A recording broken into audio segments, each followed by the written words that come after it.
Hello friends, स्वागत है आपका मेरे यूट्यूब चैनल में जिसका नाम है लक्ष्य अध्यापक। जैसा कि नाम से ही आपको समझ में आ गया होगा कि इस यूट्यूब चैनल पे आपको किस तरीके का कंटेंट आपको मैं प्रोवाइड कराऊंगी। पर उससे पहले मैं आपको अपना थोड़ा इंट्रोडक्शन देना चाहती हूँ। मेरा नाम है पूजा और मैं आप जैसे ही बहुत सारे एस्पिरेंट्स को पढ़ाती हूँ। और पहले मैं ये सब ऑफ़लाइन ही पढ़ा रही थी, फ़ेस टू फेस मोड में पढ़ा रही थी। और अब मैंने सोचा कि क्यों ना ऑनलाइन आकर के बच्चों को पढ़ाया जाए। तो आगे बढ़ने से पहले मैं आपको कुछ स्क्रीनशॉट दिखाना चाहती हूँ। ये कुछ स्क्रीनशॉट है, ठीक है। और ये स्क्रीनशॉट की जर्नी स्टार्ट हुई 2022 में, जब केवी की वैकेंसीज़ निकली थी और उसका एग्ज़ाम वगैरह होना था। तो साइकोलॉजी वाला जो पोर्शन था वो बिल्कुल चेंज हो गया था। और चेंज होने के बाद बच्चों को समझ नहीं आ रहा था कि हम कैसे कहाँ कहाँ से पढ़ें, कितना पढ़ें और क्या हमें करना चाहिए। तो सब परेशान होते थे। तो किसी ने मुझसे सजेशन मांगा कि यार हम तो तैयारी कर रहे हैं लेकिन पैटर्न बिल्कुल चेंज है और हमें कहीं से कोई ऑथेंटिक कंटेंट नहीं मिल पा रहा है, तो अब हम क्या करें। तो मैंने बस एक पहल की, मैंने उन बच्चों का ग्रुप बनाया और उन बच्चों के साथ मैंने अपने हैंड रिटन नोट्स शेयर करना स्टार्ट किया। जो भी साइकोलॉजी वाला जितना भी पोर्शन था उन सारी चीज़ों को मैं अपने आप पढ़ती थी, हैंड रिटन नोट्स बनाती थी और फिर मैं बच्चों को प्रोवाइड करती थी। और जहाँ पे बच्चों को कोई ना कोई प्रॉब्लम होती थी तो मैं बच्चों की प्रॉब्लम सॉल्व करती थी, उनकी क्वेरीज लेती थी, उनके टेस्ट लेती थी। और फिर धीरे धीरे करते करते वो ग्रुप और बढ़ता चला गया। तो कम से कम 50 से 60 लोगों का वो ग्रुप बन गया। उसके बाद मैंने उन बच्चों की प्रिपरेशन करवाई। और जाहिर सी बात है बच्चों की खुद की भी मेहनत रही होगी, लेकिन हर कदम पे मैंने बच्चों को गाइडेंस दी। और जिस तरीके से उनको जो भी कोई प्रॉब्लम आती थी मैं बीच बीच में उनको हेल्प करती थी। और फिर मेरिट आई बच्चों की, बच्चों का मेरिट में सिलेक्शन हुआ। और फिर उसके बाद इंटरव्यू की बारी आई, तो इंटरव्यू में भी मैंने बच्चों को पूरी गाइडेंस दी, कैसे क्वेश्चंस आते हैं, किस तरीके से आपका ड्रेसिंग सेंस होना चाहिए या किस तरीके से आपको बोलना चाहिए, क्या आपके जेस्चर्स होने चाहिए। वो सारी चीज़ें मैंने बच्चों को बताई। धीरे धीरे करते करते बच्चों ने अपना फिर फीडबैक भी मुझको दिया कि भाई हमारे इंटरव्यू में वही क्वेश्चंस आप पूछे हुए, इसी तरीके से जैसे आपने बताया था उसी तरीके से पैनल में जो जितनी भी लोग बैठे हुए थे वो उसी तरीके से क्वेश्चन पूछ रहे थे। यही सारा कंटेंट ऐसे ही था मैम। धीरे धीरे करते करते और वो दिन आना ही था जब रिज़ल्ट अनाउंस हुआ। तो मेरे पढ़ाए हुए बहुत सारे बच्चे उसमें सिलेक्ट हुए, जिसमें से कुछ लोगों के स्क्रीनशॉट मैं आपको यहाँ शो कर रही हूँ। जैसे ये मेरी एक स्टूडेंट है, ये मुझे बता रही थी कि इनको ये गुवाहाटी मिला है केवीएस में। तो घबरा रही थी कि इतनी दूर जाना कैसे, मैं क्या करूँ, क्या करना चाहिए, सजेशन दीजिए। तो मैंने बस कुछ नहीं कहा कि मैंने बस इनसे ये कहा कि कुछ सजेशन नहीं है, आपको ज्वाइन करना चाहिए, भैया आपने इतनी मेहनत करी है। एक स्क्रीनशॉट ये है। ये इन्होंने तो खैर मुझे अपना जॉइनिंग लेटर ही भेज दिया था। ये देख सकते हैं, इनका जॉइनिंग लेटर है। ये नवंबर 30 2023 की चैट्स हैं हमारी, ठीक है। तो क्योंकि ये बच्चे ना बार बार मुझसे पूछते थे कि मैम अपना टाइम निकाल के आप हमें पढ़ा रहे हो, बदले में आपको क्या चाहिए। तो मैंने बस कुछ नहीं इनसे कहा था, मैंने कहा था कि आप अपना पढ़ाई करते रहिए और जिस दिन आपका सिलेक्शन हो जाए उस दिन आप मुझे इन्फॉर्म ज़रूर कर दीजिएगा। तो वही मेरी गुरु दक्षिणा होगी। तो वही बच्चों ने किया। जैसे जैसे इनका सिलेक्शन होता रहा और ये मुझे इन्फॉर्म करते रहे मैसेजेस के थ्रू, कॉल्स के थ्रू। मैक्सिमम बच्चों को तो खैर कॉल आया था, लेकिन कुछ बच्चों ने मुझे ये स्क्रीनशॉट, ये अपना मैसेज के थ्रू मुझे इन्फॉर्म किया। तो उसी का स्क्रीनशॉट मैं आपको बता रही हूँ। एक ये है, ये भी बहुत ज़्यादा मतलब परेशान थी, काफ़ी टाइम से ये प्रिपरेशन कर रही थी। और तो इन्होंने मुझे ये बताया कि केवीएस में सिलेक्ट हो चुकी हैं और बहुत थैंकफुल थी मेरे लिए। एक स्क्रीनशॉट ये है, ये भी मेरी एक स्टूडेंट है, ठीक है। बता रही थी कि इनको केवी आसाम मिला है और गाइडेंस के लिए बहुत ज़्यादा ग्रेटफुल फील कर रही थी। तो एक और आगे मतलब काफ़ी प्रेज़ कर रही थी मेरे को कि भाई मुझे सबसे ज़्यादा गाइडेंस मिली है आपसे।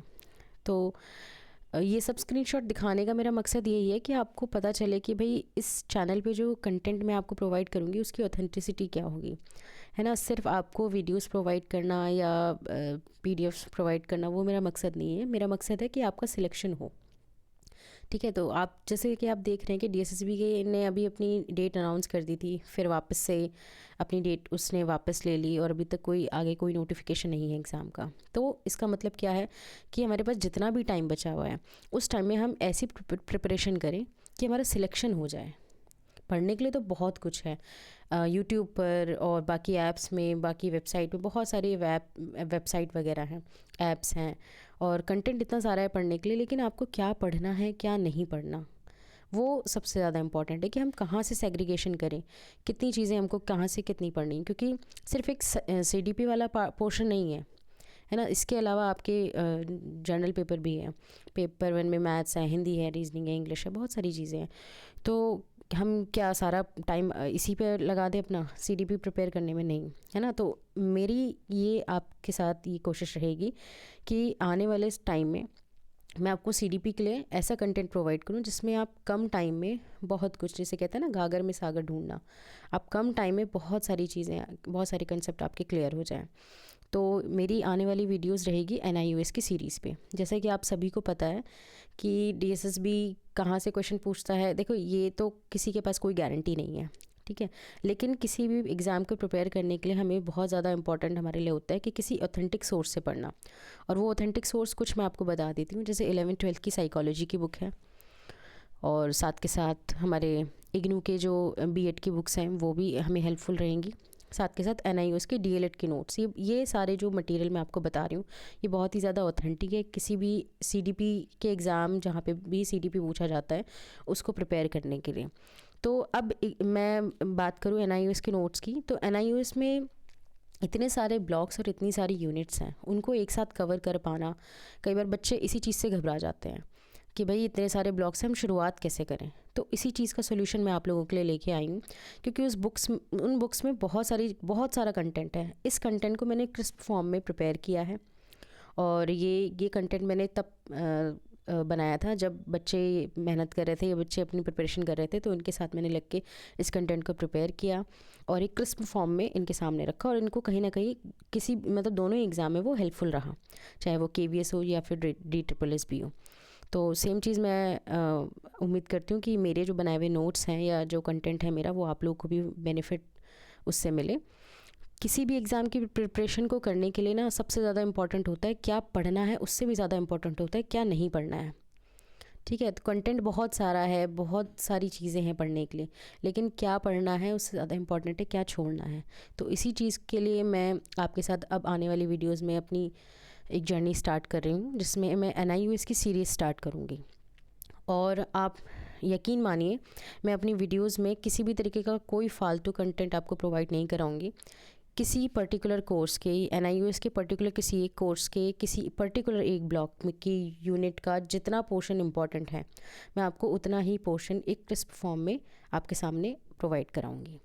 और आप उस चीज़ को फॉलो करिए और डेली वीडियोस देखिए और आप खुद देखेंगे कि आपका एक अंडरस्टैंडिंग का एक लेवल अप ही हुआ है, ठीक है। और जब सारी चीज़ें कंप्लीट हो जाएंगी तो मैं आपको MCQ क्वेश्चंस भी कराऊंगी ताकि आपकी प्रिपरेशन भी होती रहे।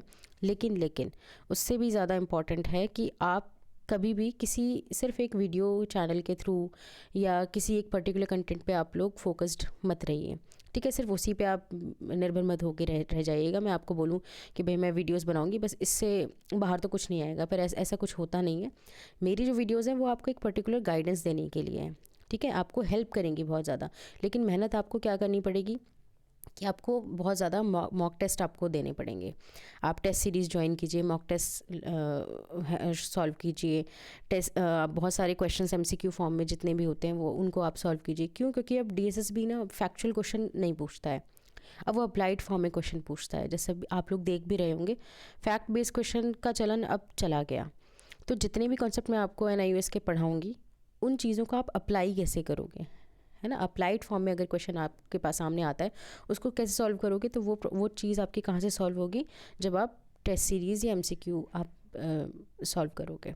तो मैं किसी पर्टिकुलर वेबसाइट का मैं यहाँ पे नाम नहीं लूँगी, आपको पता है अब कहाँ से आप टेस्ट सीरीज़ ले सकते हैं, बहुत सारी भरमार है।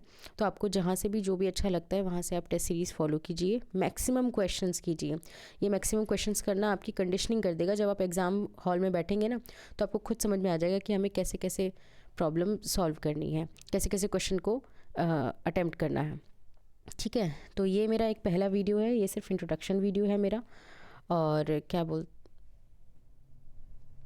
ये मेरा इंट्रोडक्शन वीडियो है और आगे आने वाली वीडियोस में मैं आपके साथ जो भी कंटेंट प्रोवाइड करूँगी आप उसको फॉलो कीजिए, मेरे चैनल के साथ जुड़िए और ट्रस्ट मी गाइज़, मेरी वीडियोस कहीं ना कहीं आपको हेल्प ही करेंगी आपके एग्ज़ाम को क्रैक करने में।